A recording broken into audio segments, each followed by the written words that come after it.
What is up, you guys? It is your boy, Bretton Biggers here, and welcome to another video. In today's video, we are going to be doing the AFC South grades. And honestly, I can't believe how quick the series has almost ended. Now, for you guys, it's like every other day almost.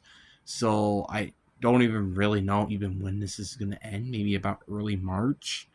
But I do postpone these videos. Obviously, if you have it tailed, like this is a shirt that I wore probably like a week before this video even comes out. So yeah, like right now it's the is it the 16th? I think it's the 16th of February. Probably by the time I record this, it's like, or probably when it gets posted, is like 23rd of February. So it's not that, but. And as before we get today's video, like and subscribe. We're on the road to getting to 500 subscribers. Trying to get that by the end of the month. Let's get into the video. So I guess let's start off with the grading system. And obviously, again, if you've already seen the grade system, probably skip to the point of 2 minutes. So let's start off with the three, obviously the three categories. The first one, expectations, have a rise in impact on their grades, which is very important. Injuries, which is basically pity points, which is something that you don't want. They slightly increase your grade, not significantly. And record in playoffs will also be included on this list. So, which obviously is the overall grade of this entire, thing. So, yeah. Just to let you guys know. But anyway, guys, let's try to now get into this. Oh, sorry, I'm just kind of postponing it. But now let's get to the grading system. And let's start off with the Jacksonville Jaguars. Yeah, this is an F. I don't think there's really any explanation why. Now, obviously, did I expect this team to win the division? No. But I mean, I don't think there's a lot I have to say. This team was a massive disappointment. I don't care that Trevor Lawrence got hurt during the season. They should not be still as bad as they were this year. It was a comedic tragedy of what happened to this team.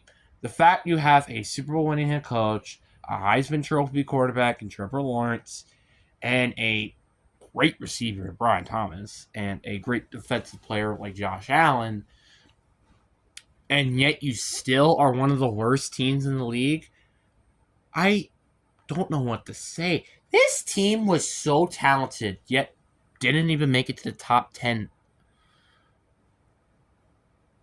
Like, I don't know how I could say that. Like, you have Trevor Lawrence, Travis Etienne, Brian Thomas, Dave Davis, Tristan Kirk. Well, to be fair, he was really injured most of the year.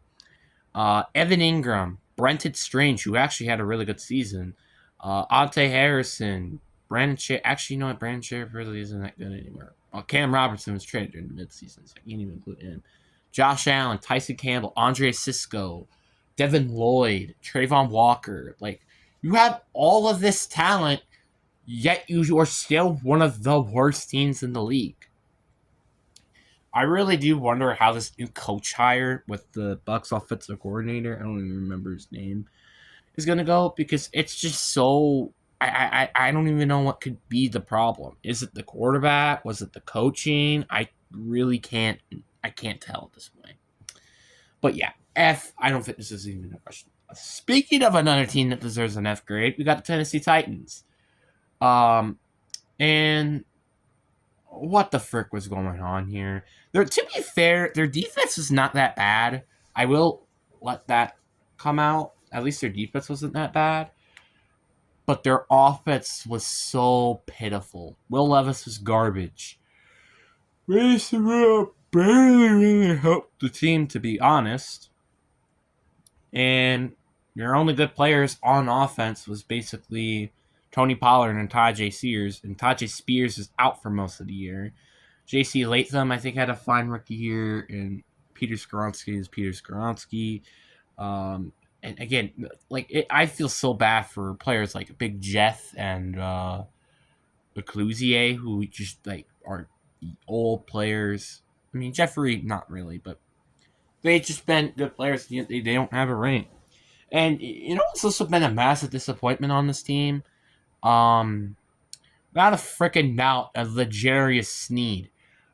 What happened? He became one of the best corners in the league to easily one of the worst corners in the league for one season. I don't know if it's something to do with whenever Titans trade for players, they just become washed, like with the Julio Jones trade, DeAndre Hopkins sign even. Like, I don't know what is up with that, but that usually just always happens. It's super annoying.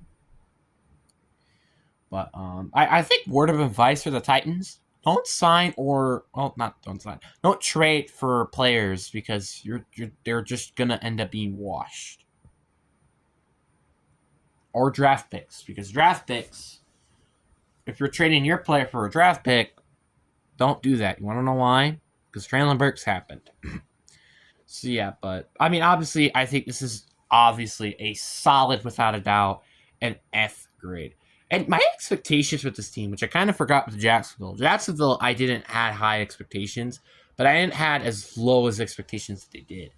Titans, I thought was going to be a pretty sneaky team, but surprisingly, this team is just garbage, and I don't know why.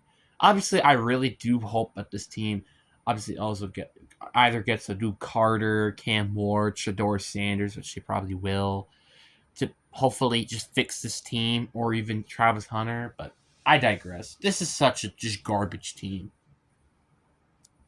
And now we're getting to the teams that actually were solid this year. We got the Indianapolis Colts, and this team was so weird because it's like Joe Flacco was alright, Anthony Richardson wasn't great, but he kind of was okay in some of the occasion games. But also, to be fair, this is still kind of his rookie year because he missed all of last year. So it's just so weird to talk about this team because it's like Jonathan Taylor, who when healthy was an absolute beast, especially during the late end of the season. Um, Josh Downs is doing really well. Michael Pittman kind of just didn't exist this year, and their defense wasn't really that great either. Just it's like so weird, but you always gotta think about it for a moment. They were super close to making it to the postseason, despite with all their issues. Isn't that just weird? Because like they had a lot of issues in the secondary, their quarterback, their wide receiver, and the offensive line. Yet they almost made it to the postseason, despite with all these problems in the NFC, which is a more of an accomplishment than actually making it to the postseason in the NFC. Although to be fair, it's been very tough as of late. Um, so yeah, I just like can't believe that this team has been playing like this great. Like I think overall, like my expectations were kind of around where this was, so I think this is definitely a solid C grade here. You were very close to making it to the postseason, but losing to the Giants won't help your grade. So yeah, you deserve to see. And then we got the Houston Texans, and man, this team was a surprise and a disappointment. Let me explain. The reason why I'm saying this is because, on the one hand, this team ended making it to exactly where they were from last year, which is a bit of a disappointment for some people. But on the other hand, you also end up putting in a very good fight against the Chiefs, which you didn't did last year, where you got destroyed by the Ravens. So I just think that the Texans kind of deserve a little bit of week. Obviously, they deserve a lot of leeway with a lot of their injuries on their roster, with the Nickel Collins injury for somewhat during the season, Stephon Diggs for half of the season, and Tank Dell also for half of the season. You kind of have to say that, yeah, this team is just very unfortunate in terms of the injuries. Obviously, their offensive line didn't also help matters, and their defense was good, but wasn't as great as everybody was expecting with the Delano Hunter signing. So it's just kind of interesting how this team was this year. But overall, I do have to give this team a pretty high grade because, one, you were kind of screwed in the Chiefs game, not going to lie. Two, the fact you were playing close against the Super Bowl frontrunners is also very good. And 3, he destroyed the Chargers in the wild card round. So those are like a lot of good points, and they also got some of the pity points. So I think this team deserves an A. I think this is a very good grade for this team. I'm not giving them an A plus, and I mean, yeah, you can make an argument for an A minus or a B plus, but this team, if this team had all the injuries, were you really expecting this team to go 10-7 and win their division? I don't think anybody would, because I think a lot of people would say maybe Jacksonville will be around that range, same thing with the Colts and the Titans, but obviously that didn't happen. And destroying the Chargers, that was extremely surprising. I think a lot of people can agree with that. Like, yeah, I think looking back, would I probably have the Chargers beat or the Texans beat the Chargers? Yeah, but by how much they did? No, I don't think so. And the Chiefs just, like, again, if it weren't for the Rickness, they could have probably made it to the AFC Championship game, and they could have, heck, maybe they would have won against the Buffalo Bills and made it to their first Super Bowl and first AFC Championship appearances. Which obviously, though, to be fair, they probably will lose to the Eagles. So, yeah, but I mean, hey, at least you made it to a Super Bowl finally. But overall, I think this is a good A grade for this team, and I think that's basically said. But anyways, guys, I really do hope you guys enjoyed this video. Peace.